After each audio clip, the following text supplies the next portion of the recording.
Today I'm going to look into a cooling fan issue with my car. I noticed the temp gauge getting hot in traffic, and I found that the fans are not coming on when they should.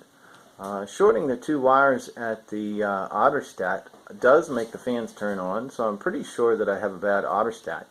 I plan to get that replaced, but meanwhile I bought an electric Otterstat from Dave McKeen to see if I can modernize the system and make it more reliable. So I'm just making this video to document the process and see if it can help anybody else. This is what my electric compartment behind the passenger seat looks like at the moment. The new electric Otterstat, you have an option of either reusing an empty relay socket if you have one, or you can add a relay socket. That's what I'm planning to do. I don't have any spare open ones at the moment. So next step is to open this up and see where these wires get connected. So let's take a look at that. So let's see. I've done a little digging around to try and figure out where all these pins connect to. Let's see. I have a relay socket that I'm going to use. The kit actually includes wires for the relay socket, so I'm just using those. So I have the colors that are described in the document. And so let's see here. There's 4 wires we need to connect. Pin 85, that's ground. That can go obviously to wherever you can tap into ground. Pin 86 is the power from the yellow-red wire on the main fuel relay. So turning that over, here's where I'm planning on pulling that. See the yellow-red wire, and pin 30 is this gauge circuit green-blue wire in the harness. I had to dig around for this one. There's a ton of wires in this harness, but there's only one green-blue wire. I found it here. I can get a shot of that. But this guy here is green-blue and should be the one that we need.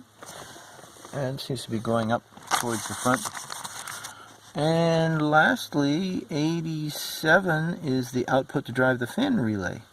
So the fan relay is actually, I have these upside down so I can get a better look, but the wire we want here is the black-orange wire on the fan relay. This blue one is the fan fail relay, and then the one right beside is the cooling fan relay. So this wire is the orange-black that we want, that's coming off of the black relay housing. There is a black-orange wire on the fan relay, the blue fan fail relay socket as well, but that's not the one we want. It must be this one here. So I guess we'll wire this up and see what's next.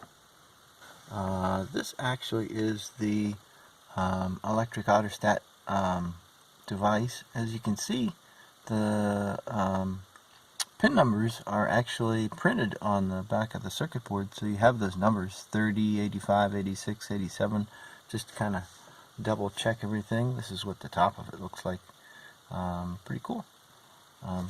So this is what we're installing, and all the pin numbers here, I've gone through each of the 4 and wired them into a new relay socket. So I'll show you what I did. I have pin 85 is ground, so that's going to be coming off here. Here's my new relay socket. The black wire, and the wires actually come in the kit. So the black wire I'm routing into here. This is the, I believe this is a fuel relay, and then the ground I'm pulling off of the black wire under the fuel relay. So I just hacked into that. I've got the red-yellow wire for the same relay, the yellow socket. That's feeding the red yellow wire in the new socket for the electric Otterstat. There's the green blue wire, so that just goes down here and feeds into the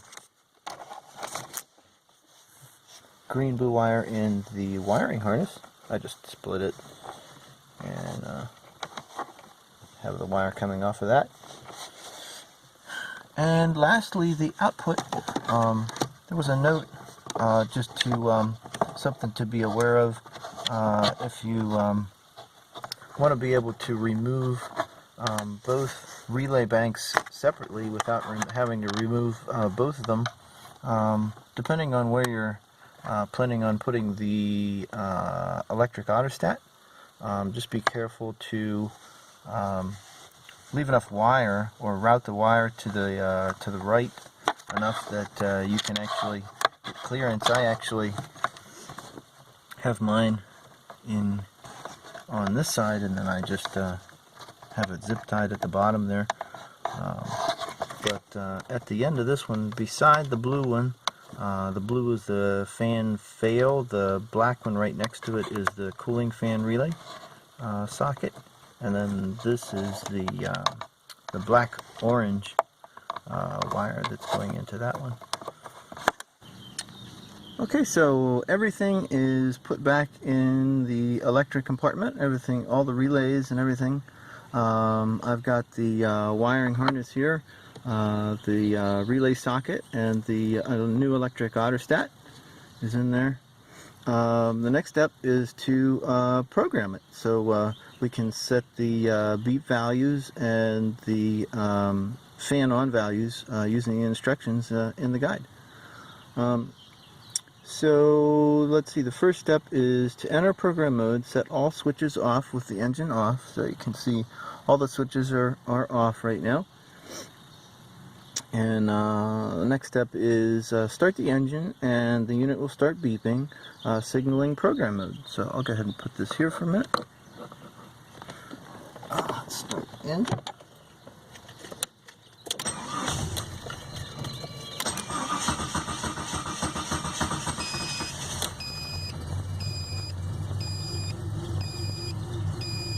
Alright, so it is beeping.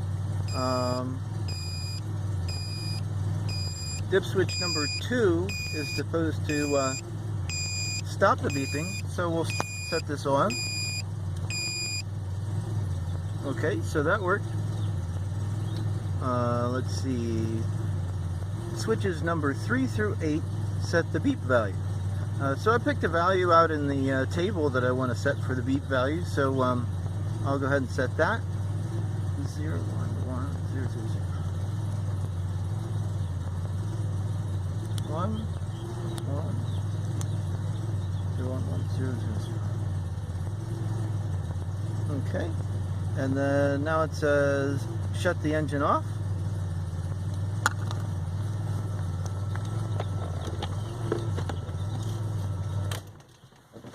Okay. Now set the dip switch number 1 to on. And now numbers 3 through 8 set the fan on value. Sounds like the programming is just for the beep mode. The fan on values can be changed at any time. It just rechecks them. So let's see, what do I want? So let's see, I'll start with putting these all off again.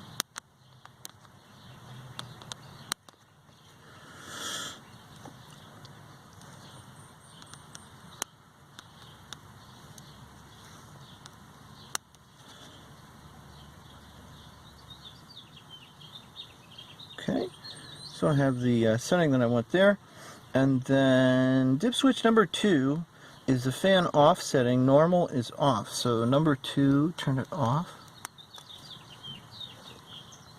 Okay, and dip switch number 1 must be on for the unit to work. Okay, so dip switch number 1 is on.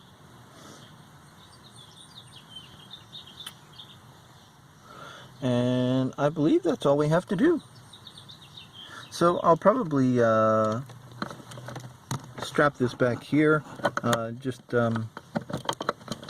put a zip tie or something like that, but that should work fine. I have enough cable that'll keep it out of the way of everything else, and should work fine.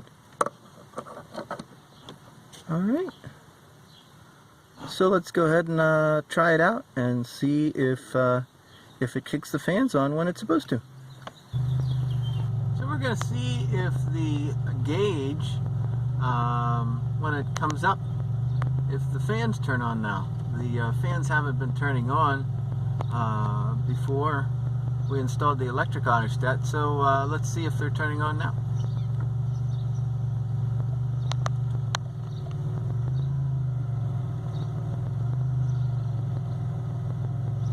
Actually, I just heard them turn on, so sounds like we've got a working electric Otterstat.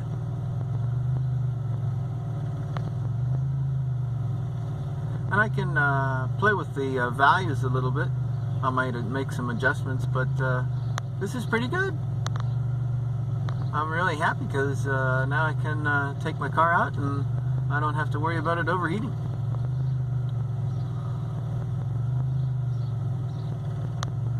Let's see if the temperature drops back down. Looks like it is. Falling again.